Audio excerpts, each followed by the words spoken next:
출애굽기 9번째 강의, 9번째 시간의 2번째 강의입니다. 안녕하세요. 네, 감사합니다. 네, 끝을 향해서 다가가니까 굉장히 좋네요, 오늘 기분이. 아까 이제 하나님의 그 통치, 언약을 갱신하면서 강조한 하나님은 인자의 하나님이에요. 그죠? 인자가 강조점이에요. 모세한테 자기를 계시하실 때. 그런데 헤세드라는 게 무슨 뜻이냐? 그런데 헤세드는 조건 없는 하나님의 사랑이고, 그것은 언약 갱신 과정에서 죄를 용서해 주신 하나님으로 나타나요. 조건 없이 죄를 용서해 줘.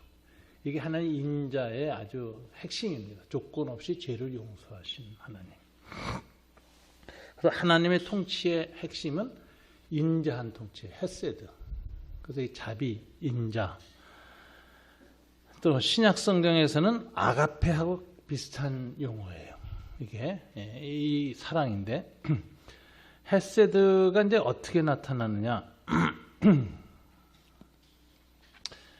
하나님이 이제 구원하실 때 보면 창세기 19장 18절에 롯에 대해서도 롯이 이제 내 주여 그리마옵소서 주의 종이 주께 은혜를 입었고 주께서 큰 인자를 내게 베푸사 내 생명을 구원하시오나 이렇게 얘기하면서 구원을 얘기하는데 이게 인자, 죄를 용서하시고 죄의 멸망으로부터 구원하는 것, 이게 하나의 인자의 핵심이죠. 이 인자가 이제 그 출애굽에서만 나타난 것이 아니라 그 가나안 땅에 들어가서도 나타나는데 룻기 같은 경우가 대표적인 거예요. 하나님이 인자를 이제 드러내시는데 누굴 통해서 드러내시느냐?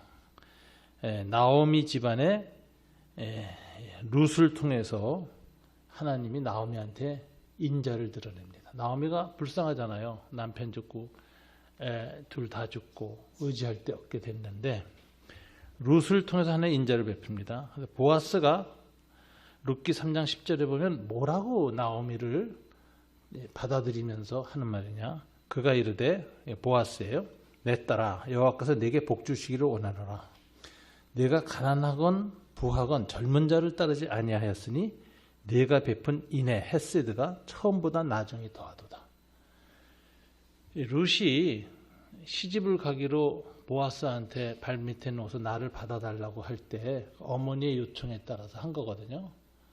네, 이 보아스는 가장 가까운 친족으로서 두 번째 순이었고, 나오미의 집안의 그 기업을 물려줄 책임이 있는 이순이자예요. 그런데 인품이 이 보아스가 헤세드를 베풀 만한 인품이라 여겨서 이 나오미가 자기 며느리한테 보아스한테 가서 너를 받아달라고 하라.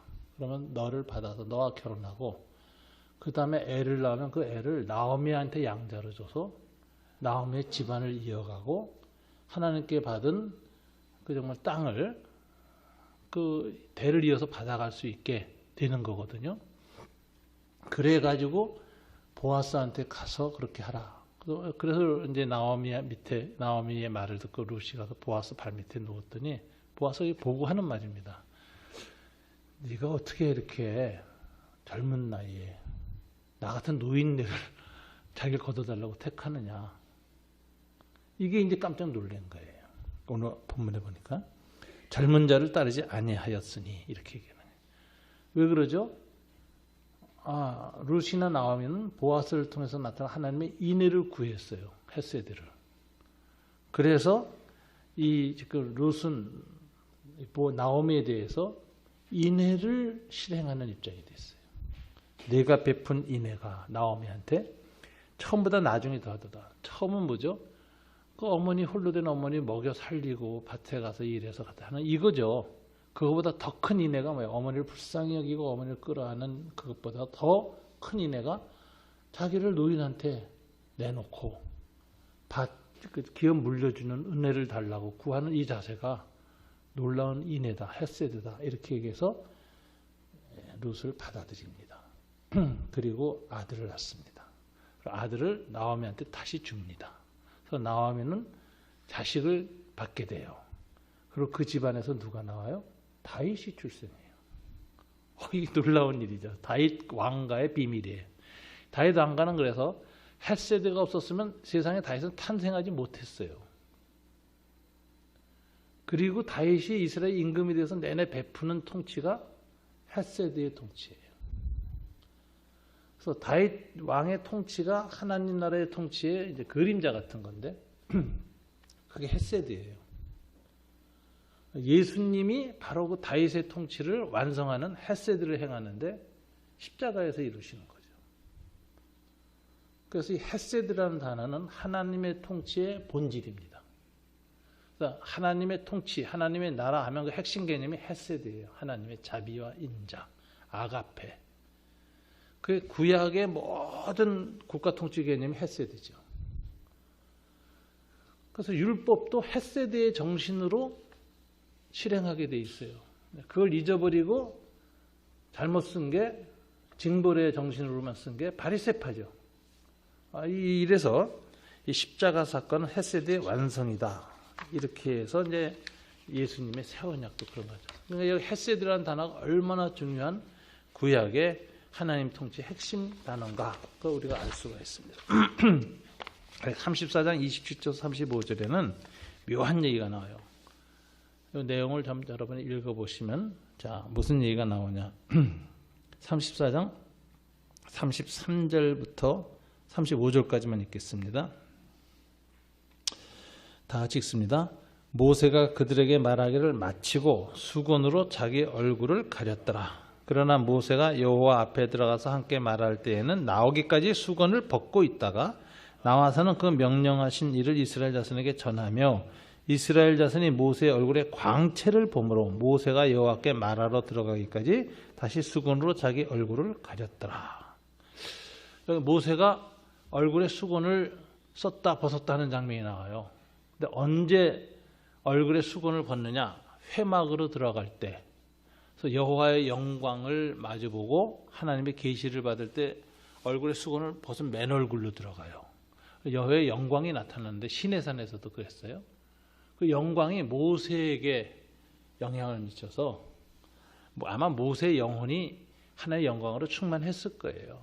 그 영적인 영광이 물질적인 이 피부를 뚫고 나와서 모세가 산에서 내는데 얼굴에서 빛이 났어요. 근데 그 빛은 거룩한 빛이에요.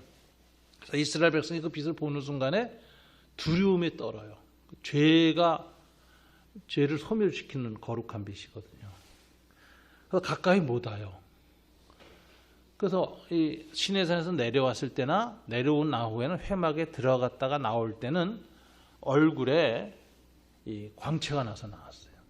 맨 얼굴로 들어와서 광채가 얼굴에 나타난 상태 속에서 나와서 말씀을 전해요. 받은 하나님의 말씀, 그러니까 영광의 말씀을 전하죠. 율법을 전해요. 그럼 이스라엘 백성이 그 영광의 광채를 쬐면서 율법의 말씀을 들으면서 하나님께 그냥 순종을 맹세하죠. 설교가 끝나면 모세가 얼굴에 수건을 썼어요. 광채를 가려요. 그리고 언제까지 쓰냐? 다시 회막에 들어갈 때까지 쓰고 다녀. 그러다 회막에 들어가서는 또 벗어. 이걸 반복했다는 거예요. 이게 모세의 얼굴의 광채와 모세가 수건을 쓰는 이야기예요. 이걸 어떻게 해석해야 되냐, 이 사건을. 그것이 바울의 해석이 고린도전서 12장에 나와요. 고린도 후서에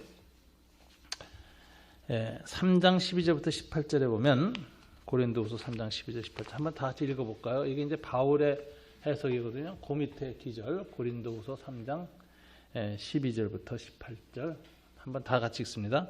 우리가 이 같은 소망이 있으므로 담대히 하노니 우리는 모세가 이스라엘 자손들에게 장차 없어질 것의 결국을 주목하지 못하게 하려고 수건을 그 얼굴에 쓴 것 같이 아니하노라.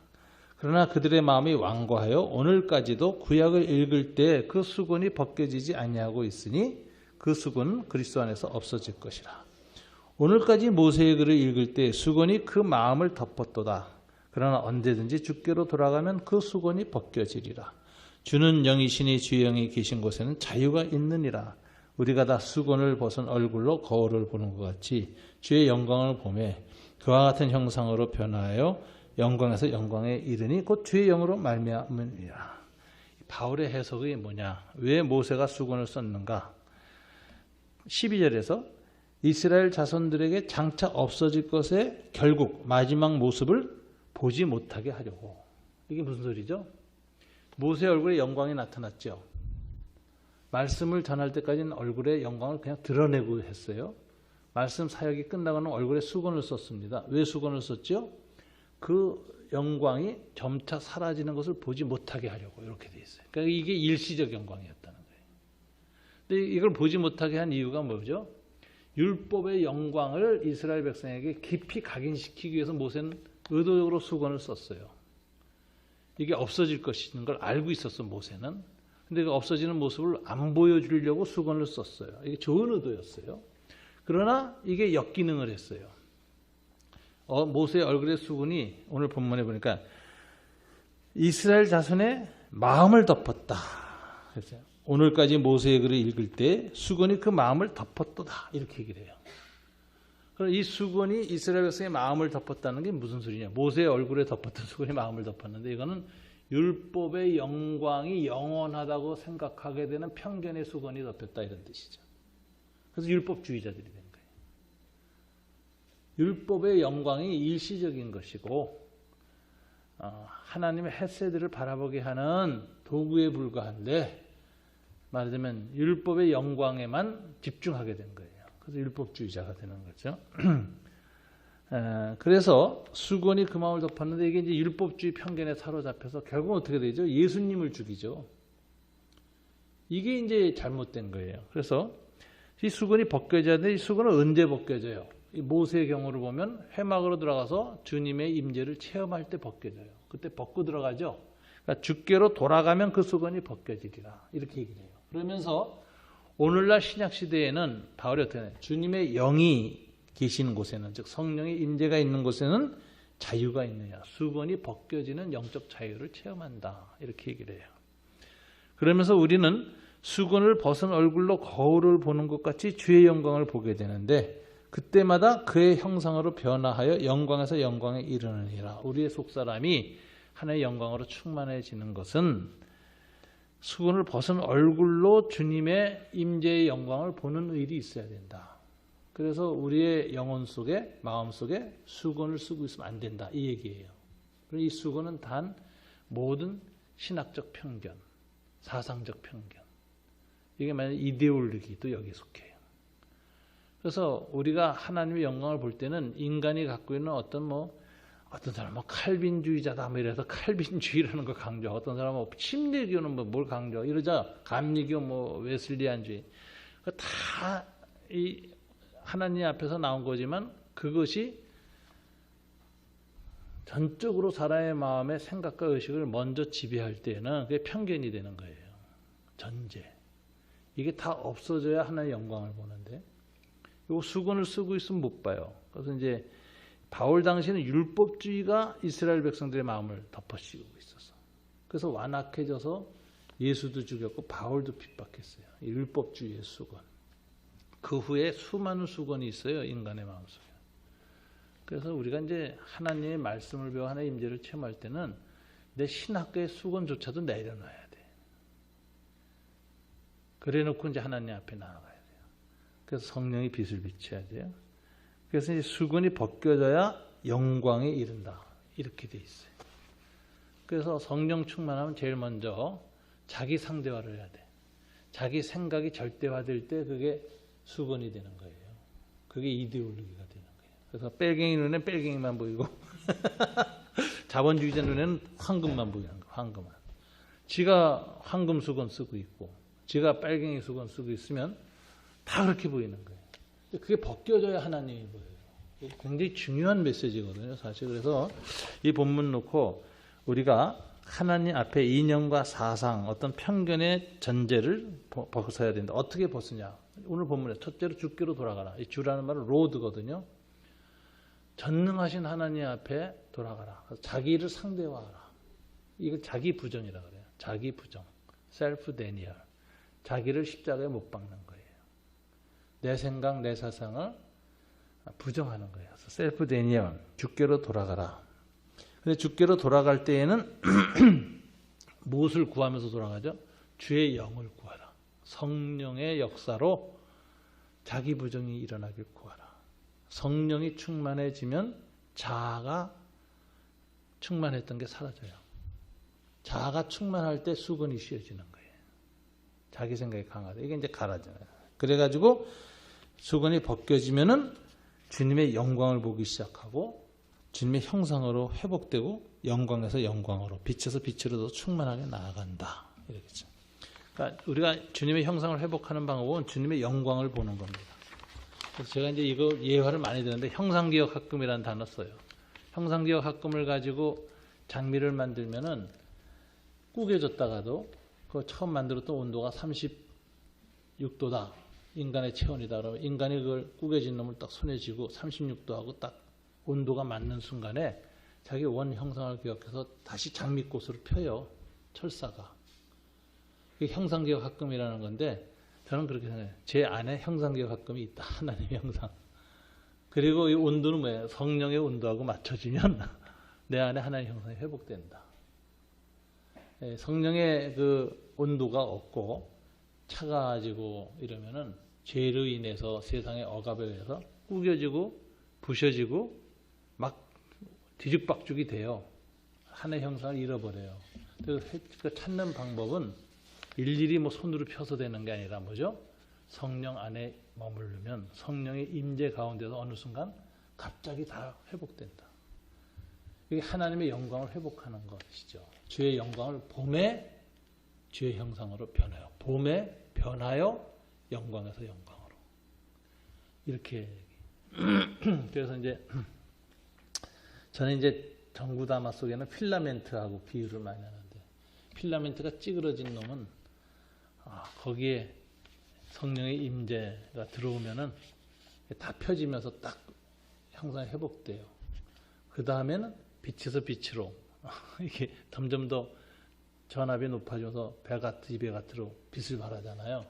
오늘 본문이 딱 그거하고 비슷하다. 그래서 우리가 주님께로 돌아가서 주님의 임재 가운데 있으면 주님의 형상이 회복되고 죄로 이끌어졌던 것들이 회복되고 회복된 다음에 더 계속 성령 안에 머물러 있으면 영광에서 영광으로 나아 성령의 충만함이 우리가 안에서 일어나게 된다. 이렇게 생각해요. 그리고 이제 충만함이 일어날 때의 특징은 헤세드가 가득 차는 거예요.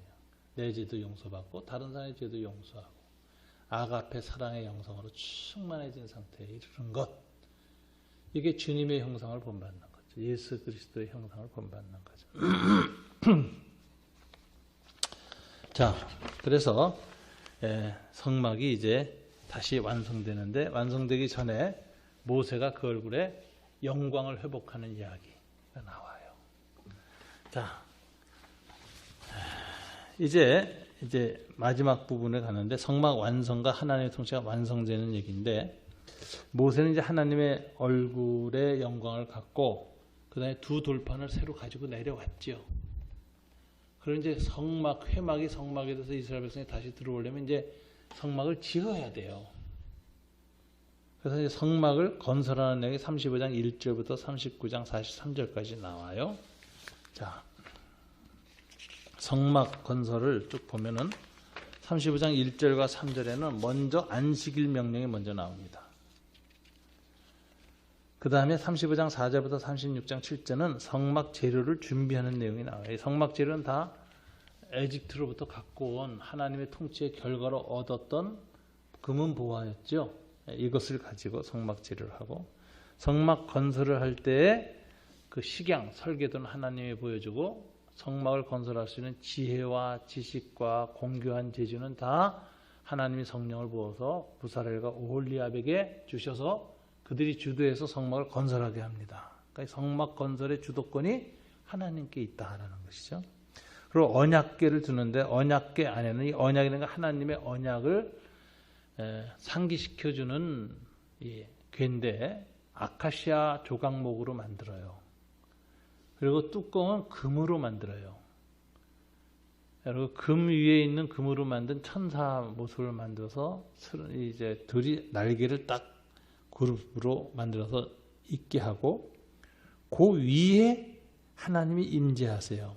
그래서 말씀을 주세요. 모세에게. 그래서 이걸 시은소라서 은혜를 베푸는 장소.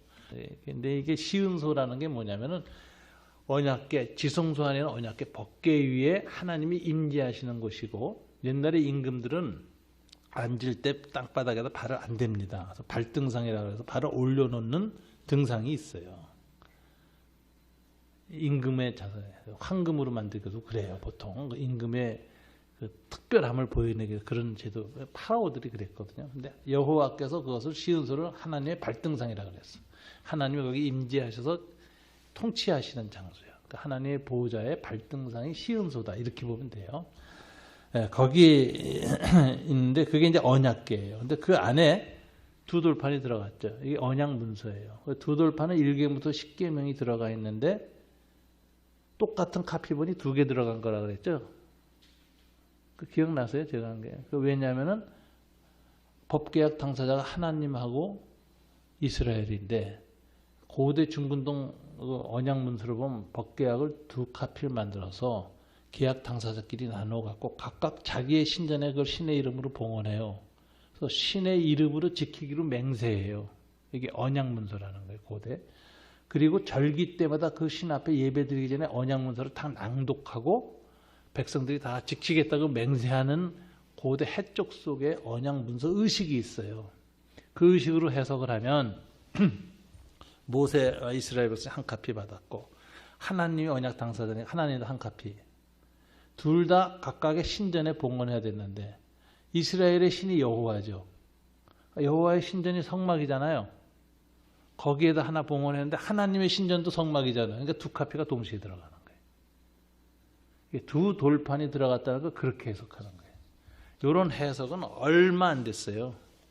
MG 크라임이라는 사람이 해적성 문헌을 발견하고 그걸 다 해석하고 나서 아하, 이게 그런 뜻이구나 하고 알게 된 거예요. 이게 한 40년 됐을걸. MG 크라임이 웨스트민스터 구약학 박사죠.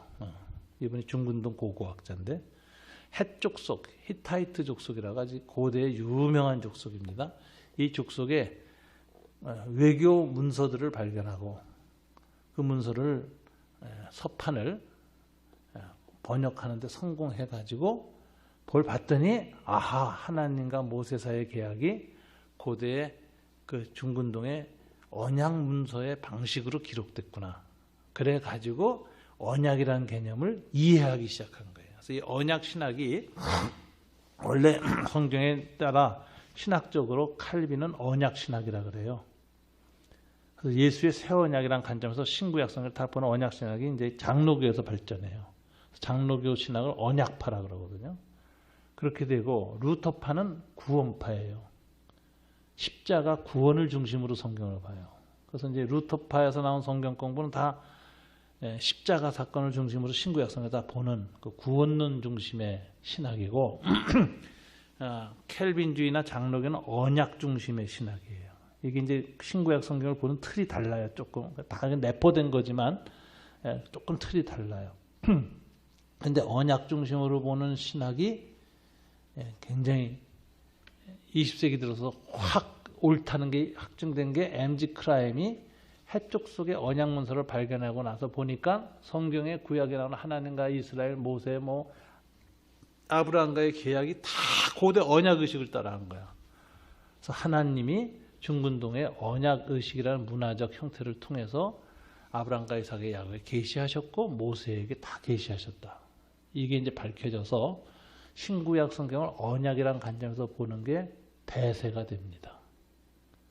그래서 이제 변화산의 아브라함, 엘리야, 모세 사건도 언약으로 관점으로 해석을 하면 정확하게 맞아떨어지는 거예요. 이것이 이제 언약계 이야기죠. 언약계는 말씀 임재를 얘기해요. 하나님이 언약의 문서가 들어가 있는 언약계 위에 임재하셨다는 건 말씀 임재예요. 그래서 하나님이 항상 성령으로 임재하시기 때문에 신약 시기에도 말씀과 더불어 임재하시지 말씀 없이 성령 임재하시는 일이 없어요. 그게 사도행전 10장 44절 보면 베드로가 이 말을 할 때 성령이 말씀 듣는 모든 사람에게 내려오시니, 성령의 임재가 어디에 있다고요?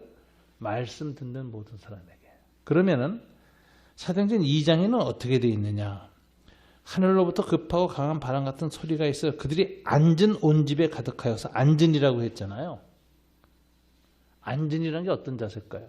마가다락방에 120문도가 앉아 있었는데 여러분 기도할 때 유대인들은 서서 기도하거나 엎드려서 합니다. 앉는 건 어떤 태도죠? 말씀 들을 때예요. 누가복음 4장 20절에 보면 예수께서 책을 덮어 그 맡은 자에게 주시고 앉으시니 회당에 있는 자들이 다 주목하여 보더라. 이게 뭐예요? 앉는다는 표현은 뭐예요? 말씀 듣는 거예요. 그때 성령이 임하셨어요. 그러니까 오순절 마가 다락방에서 앉은 사람들 위에 말씀 들을 때 성령이 강림하신 것이고 이방인의 오순절인 세동의 10장에 누구야 백부장 이제 이방인에게 처음 성령이 내린 거죠. 이름이 뭐죠? 제가 갑자기 고넬료 집의 성령 강림 사건은 이방인의 오순절이라고 그러거든요. 근데 고넬료와 그 친구들이 다 말씀 듣는 모든 사람에게 내려오시니 이렇게 되어 있다. 그러니까 이 사도행전 2장이 유대인의 오순절이나 10장에 이방인의 오순절에 공통점이 있어요. 성령 강림이 공통점인데 언제 임했어요? 말씀 들을 때 임했다. 그래서 성령 강림은 항상 말씀과 함께 임재하세요. 그러니까 말씀 없는 성령 강림은 성령 강림이 아닐 수 있어요. 그래서 성령 체험한다는 것은 말씀 체험이에요. 엘리야도 세면 음성 가운데 주님의 임재를 체험해요. 그러니까 하나님의 임재, 성령의 임재 항상 말씀과 함께 있다. 그렇죠? 그래놓고 이제 바깥에 있는 지성소까지 이렇게 지어놓고 언약궤가 있고 바깥에는 떡상, 등장대, 분향단, 번제단, 분향단까지가 있는데 이게 다 성령과 말씀을 상징하죠. 떡상은 하나님의 말씀, 토라를 상징하는 것이고 등잔대는 성령께서 빛을 비치는 하나님의 영광을 상징하는 것이고 분향단은 기도를 상징하죠. 이게 모두 다 성령 안에서 그 등잔불의 불빛 가운데 일어나는 거예요. 성령의 조명을 받아서 말씀 떡상이 있고 그 다음에 분향단이 있다. 자, 재미난 사실은 언약궤는 하나님이 직접 임재하시기 때문에 제사장이 피해 속죄 없이 들어가면 다 죽죠. 그래서 이걸 세크리멘털이라 그래요. 하나님 임재와 메시지가 동시에 있는 것. 그런데 밖에 있는 떡상이나 등잔대나 분향단은 그러질 않아요. 이건 뭐죠? 메시지만 있고 실제적 임재가 없는 것. 이런 건 심볼이라 그래요. 그래서 이 성막을 해석할 때도 언약궤는 성례전적으로 해석하고 그 다음에 떡상, 등잔대, 분향단은 다 심볼이야. 밖에 있는 번제단, 논물들, 성막, 울타리 다 마찬가지예요. 그래서 이런 것들은 구약을 해석할 때 상징주의로 해석하는 본문이 있고 하나의 임재가 전제된 성례 전적 사건을 해석하는 것이 있는데 그렇게 이제 구분을 좀 해야 됩니다. 자, 이렇게 해서 성막이 진행돼서 40장 1절부터 33절에 보면 1단계가 성막을 이렇게 세우고 첫째 달 초하루에 모든 기명들을 거룩하게 구별합니다. 40장 1절부터 11절. 그래 놓고 그 안에 들어가서 제사장 직분을 행할 아론과 제사장 아들들에게 기름 부어 구별하고 그리고 제사장들이 속죄했으니까 성막과 지성소에 들어갈 수 있잖아요. 들어가서 하나님의 말씀대로 하나하나 다 이 등잔, 이 떡상 이거 다 향단을 배치하고 49장 17절부터 24절은 배치 40장 25절에 보면 등잔대에 불을 켰고 40장 26절 27절은 금향단에 향을 살랐으며 이때 금향단에 향을 살라고 불을 켤 때는 아론이 거룩한 기름으로 스스로 향을 살랐습니다. 근데 나중에 요즘 민수기 보니까 하나의 불이 모세와 아론의 금향단에 떨어지죠. 민수기 요즘 본문에 나오는 얘기 아시죠? 묵상하셨으면 나오는데 그런데 그 불을 가지고 이제 거룩한 분향단 앞으로 계속 그러니까 불의 근원이 바뀌어요. 여기까지는 거룩한 감람유로 모세가 불을 지폈다가 나중에 민수기 사건 이후에는 하늘에서 떨어진 불로 향단에 향을 핍니다. 그리고 모세는 아침 저녁으로 등잔불과 향단의 불을 감검해서 보존하게 돼 있어요. 이런 것들이 좀 차이가 있어요. 예, 성막문에 휘장을 닫고 성막문 앞에 번제단을 두어서 성막 바깥에서 번제와 소제, 제물을 불에 설라왔고 그 앞에는 회막과 제단 사이에 물두멍을 두어서 제사장이 피를 흘린 것 뭐 이런 걸 다 씻는 이런 장소를 하고 제사장들이 다 씻어 배치하고 포장치고 회장을 치어서 함부로 못 들어오게 했는데 이게 다 성막이죠. 성막을 보면은 제단이 있는데 먼저 제사를 준비한 사람이 씻어요. 씻는 게 이제 회개, 정결을 이야기하고 그 다음에 태우지요. 그 다음에 짐승의 피를 가지고 성막 안으로 들어갑니다. 그래서 지성소로 들어가기 전에 금향단, 등잔대, 진설병을 다 정돈하고 그다음에 피를 가지고 1년에 한 번만 대제사장이 지성소 안에 들어가요. 그래가지고 시음소 있죠. 그물안 거기를 그 피로 이렇게 정결케 해요. 그러면 정결해진 장소에 하나님 임재가 나타나고 이제 하나님이 모든 제사를 받으시는 거죠. 이게 이제 반복되는 구약의 제사입니다. 그래서 이곳에 절차를 다 했습니다. 그리고 나니까 하나님이 임재하셨어요. 40장 34절부터 38절 제가 읽습니다. 구름이 회막에 덮이고 여호와의 영광이 성막에 충만하매 모세가 회막에 들어갈 수 없었으니 이는 구름이 회막 위에 덮이고 여호와의 영광이 성막에 충만함이다. 그래서 함부로 못 들어가죠. 이때부터는 모세도 못 들어가요. 누구만 들어가요? 대제사장만 1년에 한 번 어린양의 피를 가지고만 들어가지 이제 모세도 못 들어가. 하나님의 영광의 임재가 일어났어요. 그리고 이제 구름이 성막 위에 떠오를 때는 이스라엘에서 행진했고 떠오르지 않으면 유진했습니다. 낮에는 구름이 성막 위에 있고 밤에는 불이 그 구름 가운데 있어서 이스라엘 백성이 밤에도 다 봤어요. 이 구름과 불빛을. 그렇게 해서 인도하시는데 이제 이 성막이 임했습니다. 그전에는 회막이 바깥에 있었는데 성막으로 바뀌어서 이제 이스라엘 백성 가운데 임하고 하나님의 영광이 나타나서 모세도 못 들어가고 1년에 한 번 대제사장으로 들어가는 거룩한 막으로 임하게 하나님의 궁전이 완성된 거예요. 이렇게 해서 이제 이스라엘 백성에 하나님 임재하셔서 다스리시는데 이 사건이 임마누엘 하시는 하나님. 그래서 이게 이제 신약의 임마누엘이에요. 그래서 이제 재미난 사실은 말씀이 육신이 되어 우리 가운데 거하시네. 요한복음 그렇게 얘기하죠.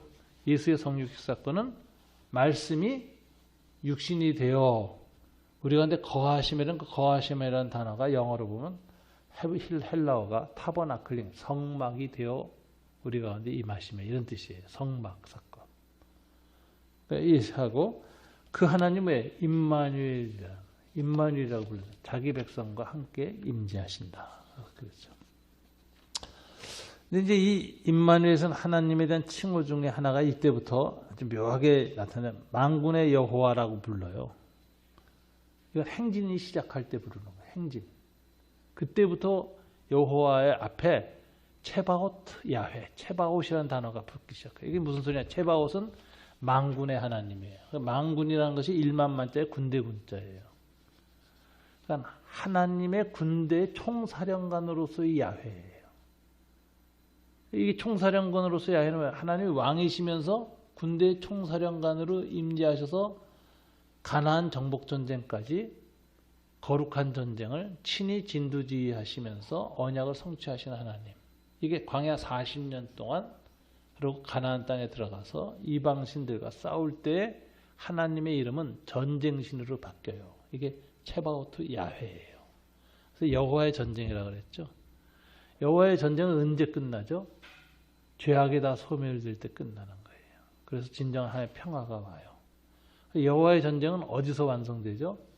예수님이 십자가에서 완성을 하죠. 그래서 여호와의 전쟁의 목적은 전쟁 자체가 아니라 죄로 인한 전쟁 자체를 종식시키는 것, 샬롬이 목적이에요. 이게 이제 야훼의 전쟁 개념이고 이때 하나님의 이름은 전쟁하시는 하나님, 전쟁을 진두지휘하신 총사령관 하나님이 체바오트 야훼, 만군의 여호와라는 이름이고 선지서에 주로 이 이름이 많이 나와요. 선지서에. 만군의 여호와요. 이런 표현이 계속 나와요. 왜냐하면 선지자들은 항상 죄악과 싸우는 사람이에요. 이스라엘 안의 죄악과 우상 숭배와 이방의 압제 속에서 하나님의 영광에서 싸우는 사람들, 전쟁 선지자의 전통을 이어간 사람들이 수많은 선지자들이에요. 그래서 선지자들이 만군의 여호와라는 이름을 자주 부릅니다. 요게 이제 임마누엘 하셔서 왕이시면서 동시에 전쟁 지휘하시는 하나님을 강조할 때 체바오트 야훼, 행진할 때 주로 나온 거죠. 자, 이런 것들이 계속해서 성막을 통해서 나타납니다. 이스라엘이 광야 40년간 경험한 하나님의 임재 사건은 예수님의 표적과 같아요. 그래서 예수님의 7개의 표적이나 뭐 이런 것들이 다 예수님의 왕적 통치를 드러내주는 사건이 되어지고, 그것이 예수님이 성막 가운데서 임재하셔서 일으킨 사건이 예수님의 공생애 중에 이 이적과 기사가 그런 의미가 있다 여기죠. 그래서 이걸 세크리멘탈 사건을 해석하죠. 자, 출애굽기를 보면 초반에는 자손 언약이 성취됐습니다. 그죠? 1장에 생육이 증대하고 번성한다. 아브라함과 이삭과 야곱과 하신 약속 가운데에서 하나님의 나라 언약이 땅과 주권 언약과 자손 언약이 있는데 자손 언약을 성취하세요. 그럼 출애굽기 맨 마지막 40장은 이제 수미상관 구조, 머리가 일치되는데 뭐가 성취되는 거죠? 하나님의 주권 언약이 성취되는 거예요. 통치가 하나님이 보좌에 임재하심으로. 그래서 남은 게 뭐죠? 땅 언약이에요. 땅 언약을 이루기 위해서 하나님이 체바오트 야훼로 전쟁사령관으로 왕으로 임재하셔서 이스라엘을 지휘해서 끌고 가는 게 40년 광야 생활 민수기. 그리고 가나안 땅 들어가기 전에 다시 언약갱신한 게 신명기예요. 모압 평지에서의 언약갱신이라는 사건이죠. 그렇게 하고 광야 2세대가 언약궤를 메고 요단강 건너서 들어가서 언약이 성취되어지는 가나안 땅을 얻는 이야기. 이게 사사기, 룻기, 사무엘 상하예요. 특별히 다윗 왕권 때 완성이 돼요. 언약이, 땅 언약이.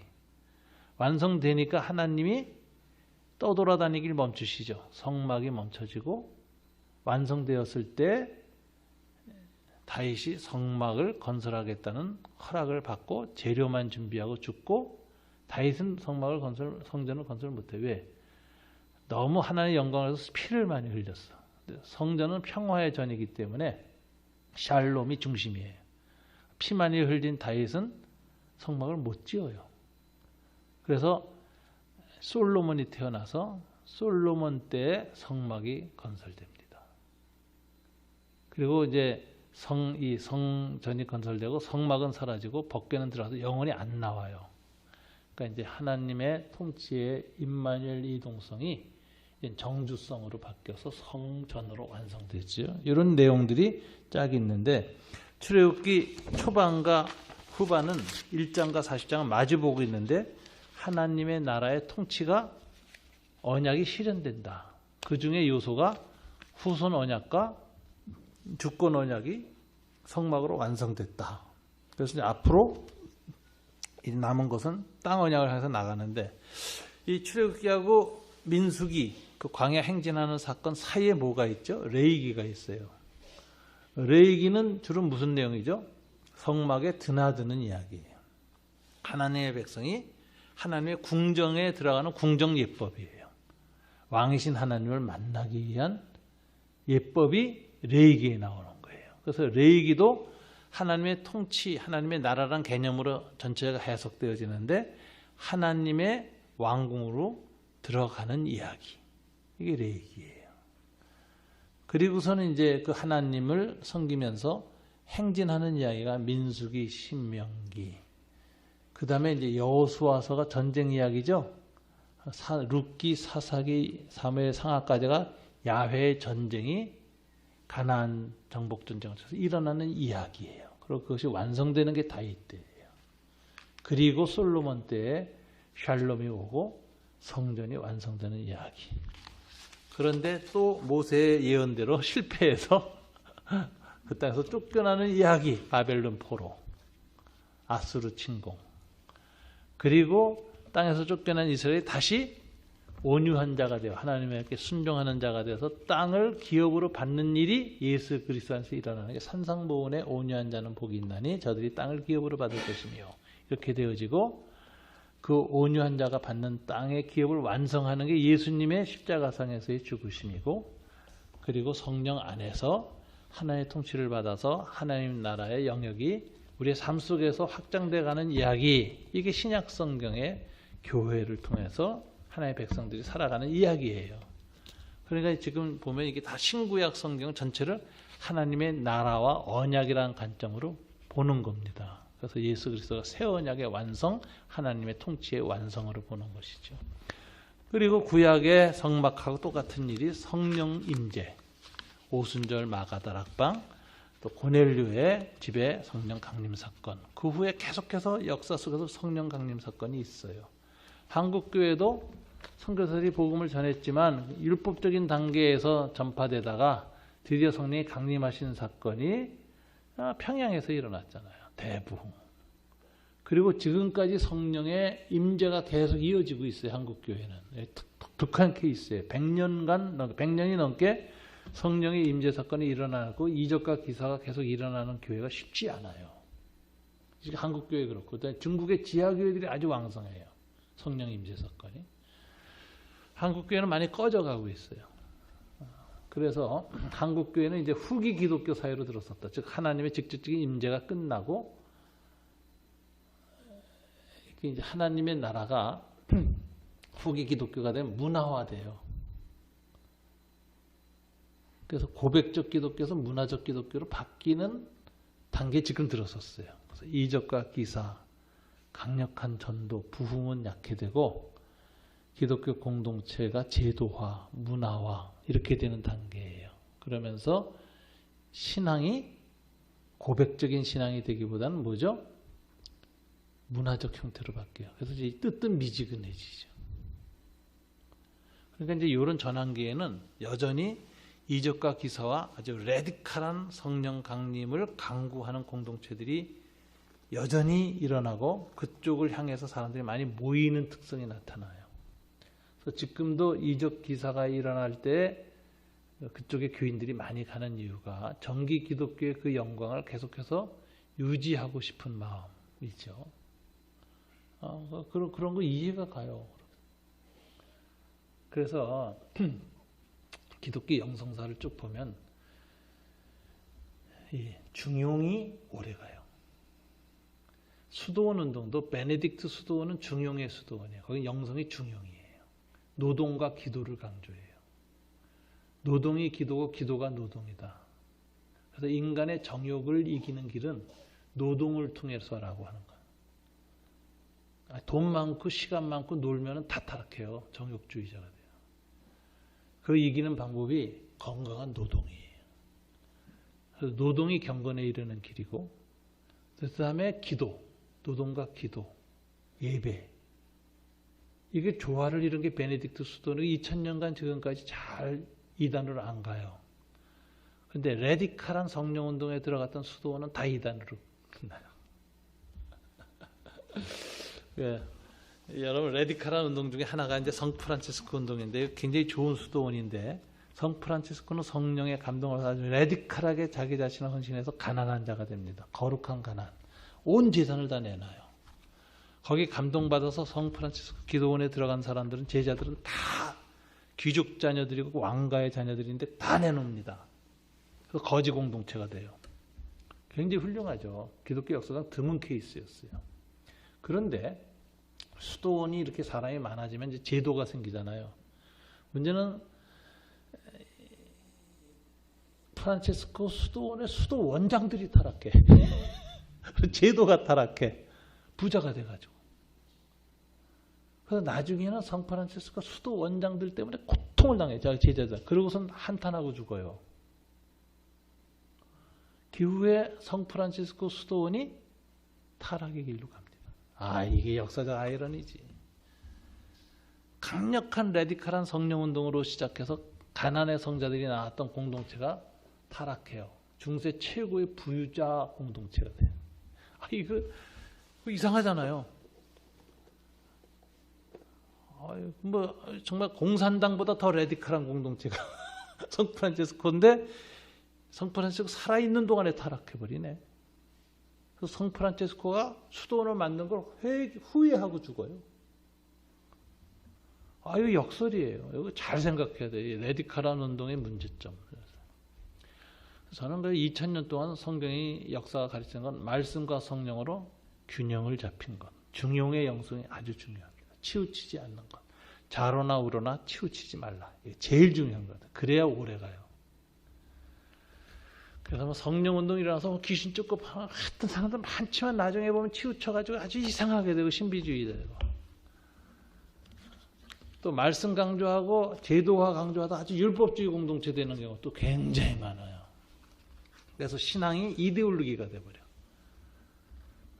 이런 것도 양극단이에요. 이게 다 극복해야 돼요.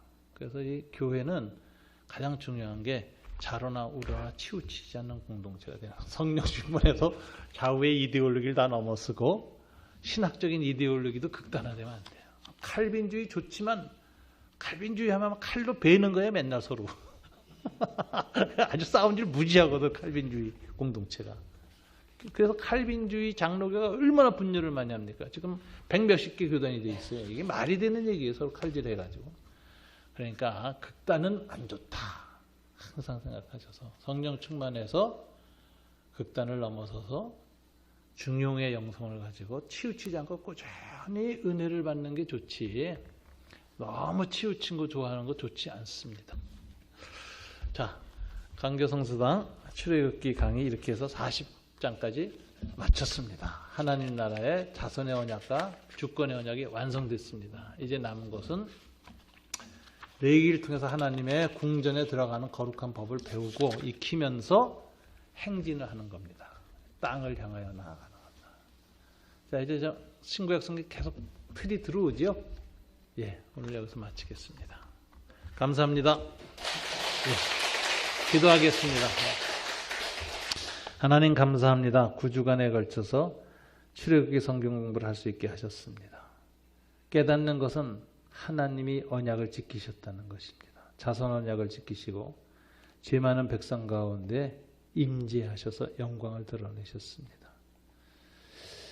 이 은총이 그리스도 안에서 우리 안에 이루어진 것에 대해서 감사드립니다.